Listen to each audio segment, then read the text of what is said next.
Small service provider.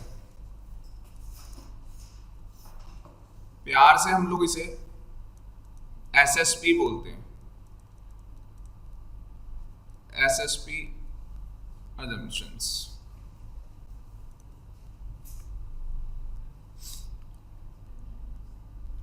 SSP assumptions। तो small service provider की assumption कब मिलेगी? मैं आपको बस एक चार्ट दिखाना चाहूंगा, बाकी कोई घबराए ना। अगर ऑनलाइन भी देख रहा है तो ये चार्ट आप बाद में कॉपी कर सकते हो। तो मैं इसका एक चार्ट बना हुआ है, एक चार्ट पे चैप्टर खत्म है। एक चार्ट इसका बना हुआ है, उसके अंदर ही आपका ये चैप्टर खत्म हो जाएगा।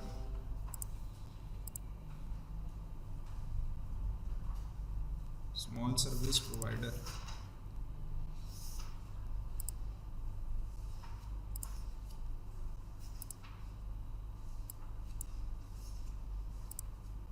ये देखिए जी आपके सामने ये चार्ट है। सबसे पहले कह रहा है कि SSP assumption notification number note down कर लो 33/2012, क्योंकि ICSI एग्जाम में पूछ सकता है कि स्पेशल सर्विस प्रोवाइडर का assumption नोटिफिकेशन नंबर क्या है। तो कहीं आप बोलो कल सर आपने बताया नहीं, तो मैंने सबसे ऊपर ही लिख दिया 33/2012। ज्यादातर ये याद रखना कि जितने भी नंबर है नोटिफिकेशन नंबर वो 2012 के, मतलब बाई चांस एग्जाम में कोई 2012 की जगह 2013-14 लिखा हो तो बस समझ लेना 2012 वाला ही आंसर है, और कोई आंसर करने की जरूरत है ही नहीं। ठीक, ज्यादातर कह रहा हूं मतलब।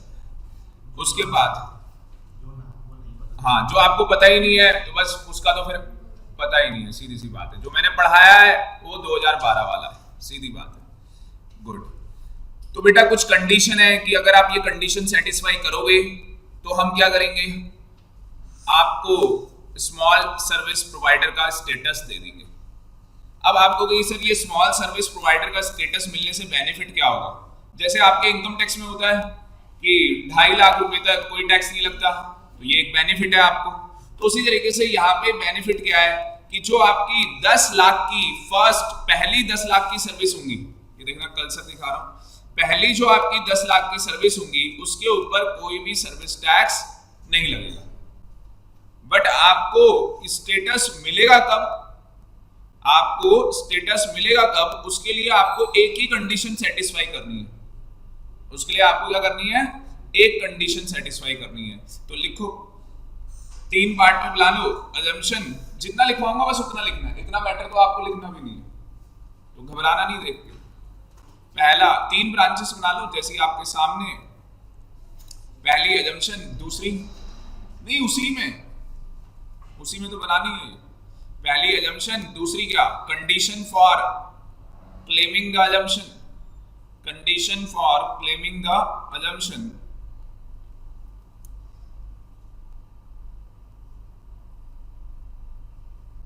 और तीसरी है small service provider assumption not allowed, मतलब कि आपको एसएसपी assumption नहीं मिलेगी। ठीक है जी। अब पहले हम दूसरी ब्रांच पढ़ रहे हैं। पहले हम कौन सी ब्रांच पढ़ रहे हैं बेटा? दूसरी। तो ध्यान से पहले देखो, पहले पढ़ेंगे फिर लिखेंगे कि दूसरी ब्रांच क्या बोलती है। दूसरी ब्रांच कहती है aggregate value of previous financial year. क्या? Aggregate value of previous financial year. जो आपकी एग्रीगेट वैल्यू होगी, किस चीज की एग्रीगेट वैल्यू होगी बेटा? टैक्सेबल सर्विस की। एग्रीगेट वैल्यू किस चीज की? टैक्सेबल सर्विस की। तो एग्रीगेट वैल्यू टैक्सेबल सर्विसेज की जो आपने रेंडर की है, जो आपने दे दी है फ्रॉम 1 और मोर प्रेमिसेस, वो कितनी होनी चाहिए? Up to 10 lakh in the preceding financial year. ठीक है जी। तो मैं लिखता हूं आपके सामने, क्योंकि बेईमानी तो मैं भी नहीं करता, लिख लेता हूं। तो मैं अभी दूसरी ब्रांच बता रहा हूं। दूसरी ब्रांच में क्या है? कंडीशन है। ठीक है जी। तो अगर ये कंडीशन सेटिस्फाई हो जाएगी तो उसको एसएसपी का स्टेटस मिल जाएगा। कंडीशन एक ही है, कंडीशन एक ही है, और वो एक कंडीशन भी क्या है, एग्रीगेट। हाँ जी, एग्रीगेट क्या वर्ड बोला था, टैक्सेबल सर्विस। तो एग्रीगेट टैक्सेबल सर्विस जो आपने रेंडर्ड की है फ्रॉम वन और मोर प्रेमिसेस, ठीक है, एक या एक से ज्यादा प्रेमिसेस से हो सकती है, वो आप ब्रैकेट में लिख लेना, वन और मोर प्रेमिसेस, एक या एक से ज्यादा प्रेमिसेस से हो सकती है। और ये आपने कब किया है, during the preceding financial year, during the preceding financial year.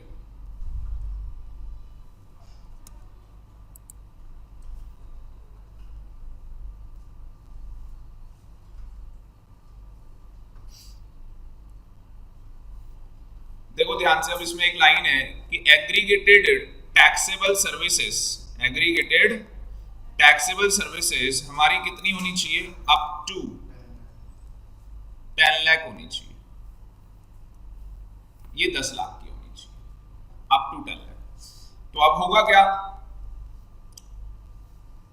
इसका मतलब है प्रीसीडिंग फाइनेंशियल ईयर, आप कौन से फाइनेंशियल ईयर में खड़े हो,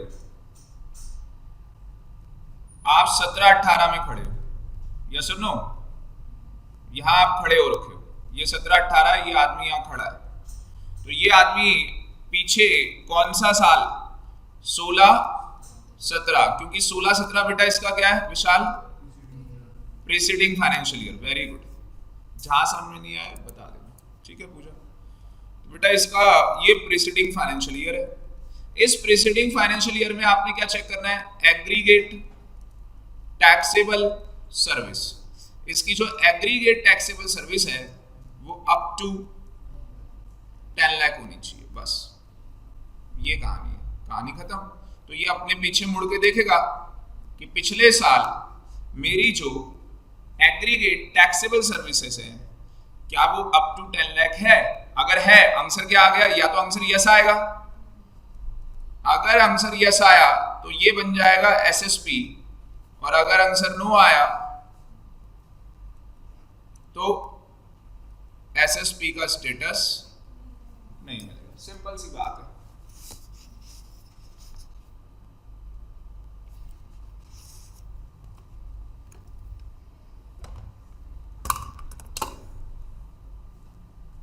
बाकी जो बच्चे फेस टू फेस क्लास ले रहे हैं उनको ये बेनिफिट है यहाँ पे कि ये पीपीटी उसकी मैं फोटो लेने दूंगा, ठीक है, दूंगा नहीं, ठीक, क्योंकि सर्विस टैक्स की मैंने बहुत ही ज़्यादा मेहनत से बनाई है, तो मेहनत आपको फिर नज़र आएगी जब आपको भी बनाना पड़ेगा कुछ थोड़ा बहुत।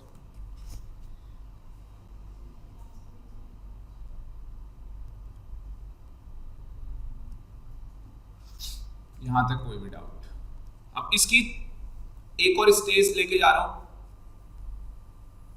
थोड़ी सी और एनालिसिस, ठीक है जी, तो उसको ध्यान से देखना आप।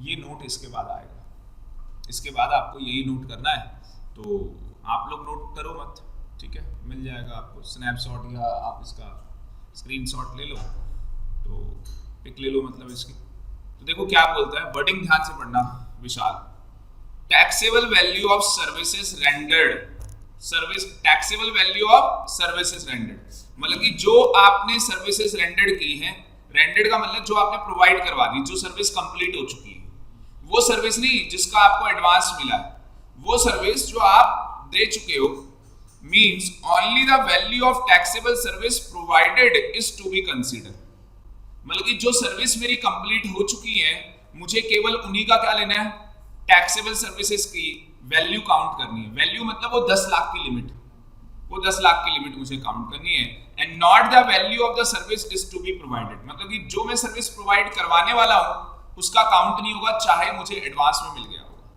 तो पहला हमने देखो 10 लाख की कैलकुलेशन कैसे की जाएगी, क्या लिखा है मैंने, calculation of 10 lakh limit of preceding financial year, बिल्कुल ध्यान से देखना, पहला लिखा हुआ है value of taxable service provided, कि जो आप टैक्सेबल सर्विस प्रोवाइडेड का मतलब दे चुके हो, तो क्या वो एग्रीगेटेड वैल्यू ऑफ 10 लाख के अंदर इंक्लूड होगी या नहीं होगी।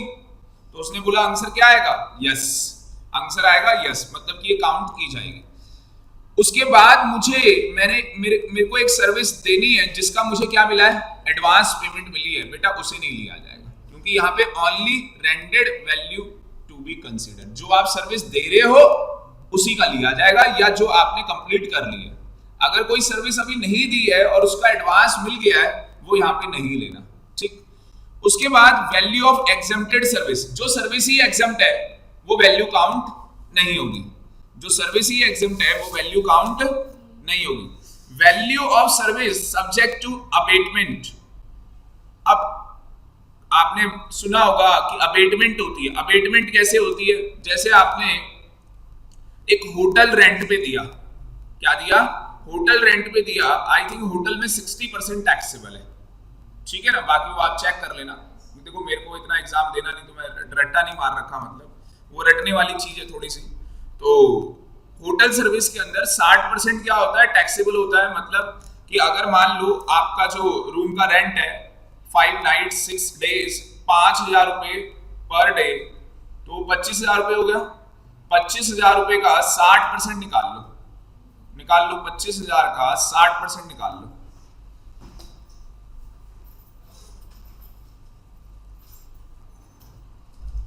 का 60% निकाल, हाँ 15,000। तो बेटा 15,000 रुपए के ऊपर सर्विस टैक्स चार्ज किया जाएगा, पर वैल्यू क्या ली जाएगी, वैल्यू 25,000 ली जाएगी। 10 लाख के अंदर जो वैल्यू आप काउंट करने जा रहे हैं वो 10 लाख वो 25,000 रुपए ली जाएगी या 15,000 रुपए ली जाएगी, बताओ आपको क्या लगता है। 25,000 रुपए ली जाएगी। उसने बोला है फुल वैल्यू लेनी है, क्योंकि अबेटमेंट मतलब कि गवर्नमेंट आपको छूट दे रही है, छूट नहीं थी उसके ऊपर, पर गवर्नमेंट चाहती है कि होटल इंडस्ट्री है इंडिया की ग्रो करे, तो भाई छूट दे दो, ठीक है, तभी तो ग्रो करेगी। बात समझ में आ रही है। उसके बाद बोला गया value of services rendered rule 2A 2B 2C आज करेंगे हम लोग। मैंने रेस्टोरेंट और कैटरिंग करा दिया ना आप लोगों को, ठीक है। तो 2A में हमारा क्या था, 2A के अंदर वर्क कॉन्ट्रैक्ट था, और बेटा 2C के अंदर रेस्टोरेंट और कैटरिंग था। एक 2B रह गया है फॉरेन एक्सचेंज रेट, वो मैं आपको आज करवाऊंगा, ठीक है। तो उस केस के अंदर बोला गया वैल्यू इंक्लूड करनी है, क्योंकि ये टैक्सेबल होता है, पर कितनी वैल्यू इंक्लूड करोगे, जो nominal value to be consider. जैसे मैंने आपको बताया था कि अगर आप मैकडी में जाते तो आपने वहां पे फूड लिया कितने का, 500 रुपए का, तो 500 रुपए का जो फूड है उसका 40% आपको निकालना होगा। तो 500 रुपए का 40% कितना निकलेगा, 200 रुपए, और 200 रुपए के ऊपर पूरा मतलब फ्लैट बता रहा हूं 15% अगर आप सर्विस टैक्स चार्ज करोगे तो वो कितने रुपए आ रहा था, नहीं 500 का बेटा आप निकालोगे 40% टैक्सेबल है, 500 का 40% टैक्सेबल है। तो 500 का 40% कितना हुआ, 200 रुपए, 200 रुपए टैक्सेबल हो गया। अब इस 200 रुपए के ऊपर आप 15% टैक्स लगाओगे ना, 30 रुपए टैक्स आएगा। इसको आप दूसरे तरीके से भी निकाल सकते हो, क्योंकि जब आप मैकडी का बिल देखते हो तो वहां पे 5.6% होता है रेट, फिर 0.2% स्वच्छ भारत सेस होता है, और उसके बाद 0.2% केकेसी होता है। सीधे आप 500 रुपए का 6% निकालो, 30 रुपए ही आएगा। अब मेरी बात को ध्यान से सुनना, प्लीज कॉन्सेंट्रेट करना व्हाट आई एम सेइंग। जो 500 रुपए है, जो क्या है 500 रुपए, वो उसकी वैल्यू है फूड की। तो गवर्नमेंट ने उसमें से छोड़ा है मतलब कि नोशनल वैल्यू। गवर्नमेंट ये कह रही है कि ये सर्विस ही ऐसी है जिसके अंदर फूड भी इन्वॉल्व है और सर्विस भी इन्वॉल्व है, ये डोमिनेट सर्विस है। मतलब कि ऐसा नहीं है कि बस आपको बर्गर देना या वो फूड देना ही काम था, साथ में सर्विस भी तो देनी है।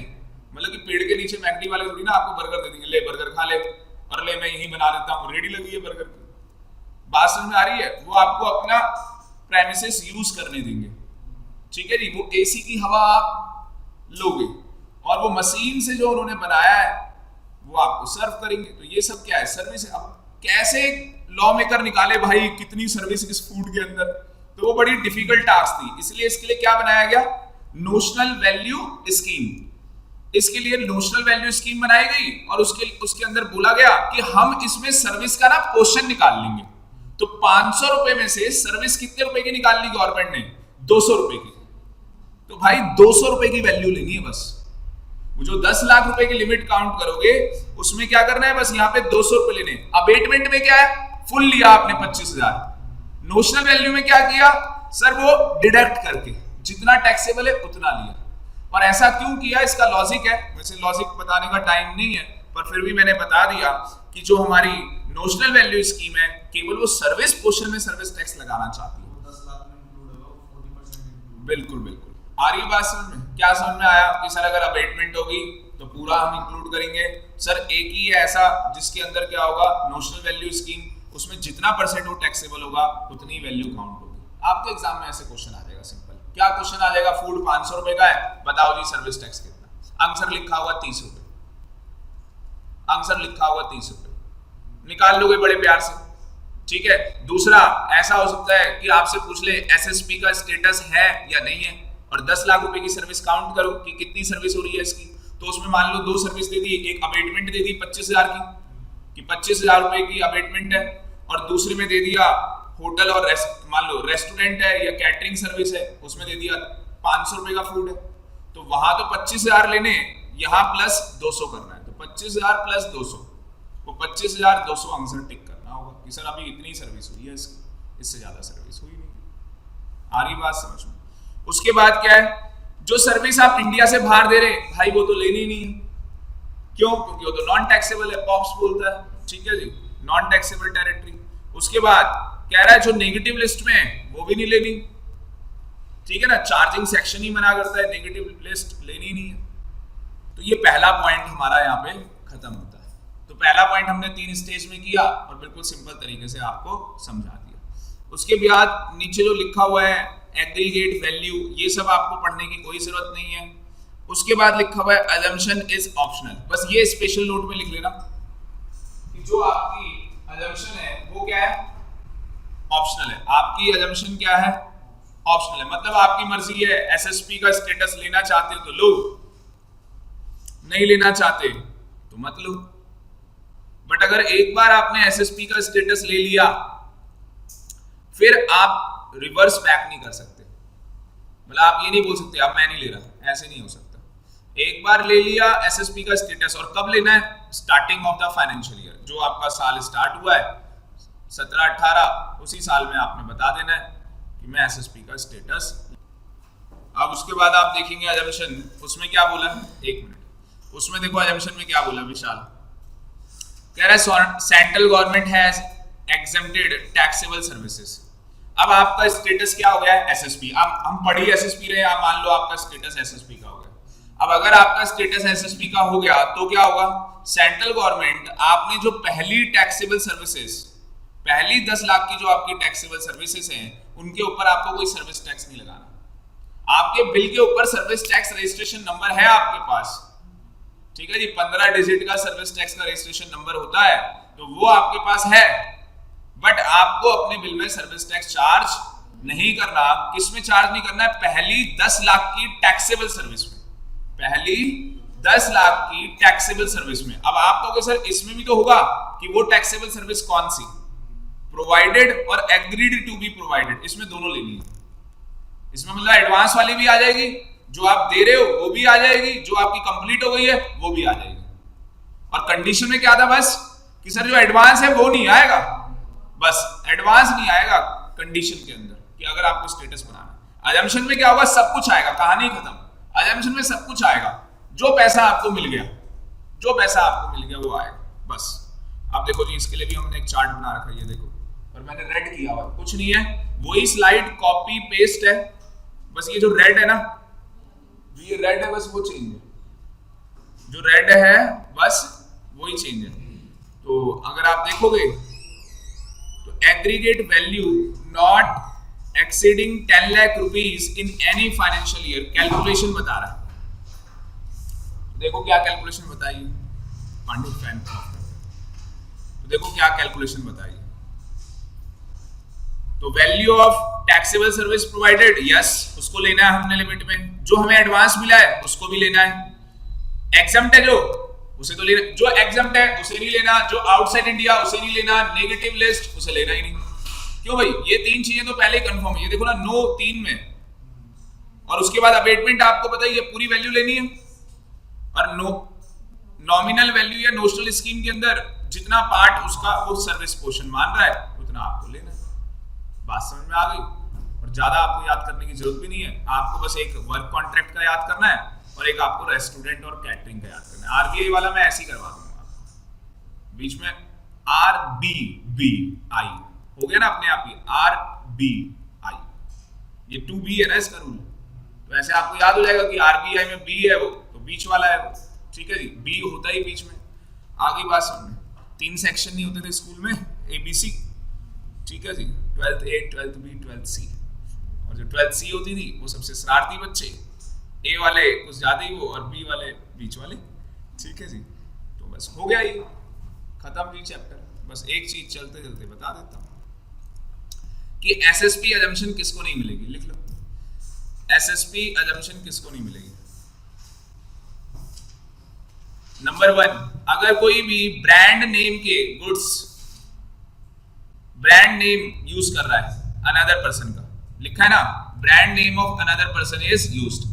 आपको पता ही है ब्रांड नेम क्या है, पूमा, एडिडास, ठीक है जी, Van Heusen, Peter England, Woodland, तो ये सारे क्या है, ब्रांड है। अगर आप इनकी फ्रेंचाइजी लोगे तो भाई पहला बिल भी दुकान से जो कटेगा ना उसमें भी सर्विस टैक्स लगेगा, और SSP आप कभी ले ही नहीं सकते, आपको कभी नहीं मिलेगा, क्योंकि आप दूसरे का ब्रांड, मैकडी खोल लो, नया मैकडी आज रिबन काटा है उसका, भाई बिल में सब, सारे बिल में सर्विस टैक्स मिलेगा, वैट मिलेगा, सब मिलेगा जितने टैक्स।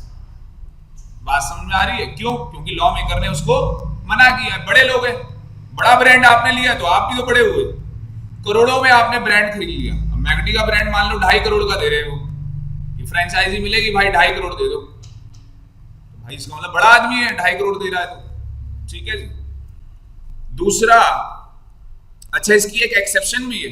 एक्सेप्शन क्या है, जैसे मान लो राजेश नेगी क्लासेस, हमने अपना ब्रांड बना लिया, अब मैं अपना ब्रांड किसी और को दूंगा, इधर देखो इधर, अगर मैं अपना ब्रांड राजेश नेगी क्लासेस किसी और को दूंगा तो उसे SSP अजम्पशन नहीं मिलेगी, क्योंकि मेरा ब्रांड बन चुका है, मेरा ब्रांड बन चुका है। बट अगर मैं खुद लेना चाहूं तो ले सकता हूं। आपको नहीं लग रहा इतना बड़ा ब्रांड है, दूसरे फ्रेंचाइजियां ले रहे हैं, तो भाई खुद क्यों लेना चाहेगा? खुद भी नहीं लेना चाहेगा, क्योंकि खुद की जो टर्नओवर होगी वो इतनी ज्यादा होगी, वो कहेगा SSP अजम्पशन लेके करूंगा क्या। हाँ यही तो होगा कि पहले जो 10 लाख हैं उसमें सर्विस टैक्स नहीं लगेगा, पर पता है आपको घाटा भी है इसमें, ड्रॉबैक भी है कि आपको इनपुट का जो क्रेडिट मिलता है वो नहीं मिलेगा, इनपुट सर्विस का क्रेडिट नहीं मिलेगा, कैपिटल गुड्स जो आपने खरीदे होंगे, भाई आप फूड बना रहे हैं तो मशीनरी चाहिए, बिल्डिंग लोगे, सब सर्विस भी लोगे, AC ठीक करवाना है, ये वो पता नहीं क्या क्या चीजें, कोई भी क्रेडिट नहीं मिलेगा, तो लेगा ही क्यों बड़ा आदमी। लॉ मेकर कितने चालू है, मतलब एक्सेप्शन में भी उसे डाल रहे हैं जो प्रैक्टिकली आदमी मिलेगा भी नहीं, वैसे आएगा भी नहीं एग्जाम में कि ये एक्सेप्शन कोई पूछेगा भी नहीं आपसे। आपको बस इतना याद रखना है कि अगर हम किसी दूसरे का ब्रांड नेम यूज कर रहे हैं तो SSP अजम्पशन नहीं मिलती, बट इसकी एक एक्सेप्शन है कि अगर एक आदमी खुद ही अपना ब्रांड नेम जो है उसका उसमें अजम्पशन लेना चाहता है तो भाई ले ले, कोई मना ही नहीं है। दूसरा, अगर आप देखोगे अगर कोई भी आदमी RCM और PRCM में आ रहा है, RCM क्या होता है, reverse charge mechanism, service tax किसे पे करना होता है, इन जनरल सर्विस प्रोवाइडर को, but there are certain exception, total 14 exceptions there are, तो उस केस के अंदर service recipient is liable to pay service tax, और 2 ऐसे केस हैं जिसके अंदर पार्शियल रिवर्स चार्ज मैकेनिज्म है, उसमें किसको पे करना होता है, सर्विस प्रोवाइडर भी पे करता है, 50% सर्विस प्रोवाइडर और 50% उसका सर्विस रिसिपिएंट। बात समझ में आ रही है? तो आप अपने एग्जाम में क्या एक्सेप्शंस लिख के आएंगे, पहली brand name using of another person, दूसरी आप क्या लेंगे RCM PRCM, और तीसरी आप क्या लेंगे,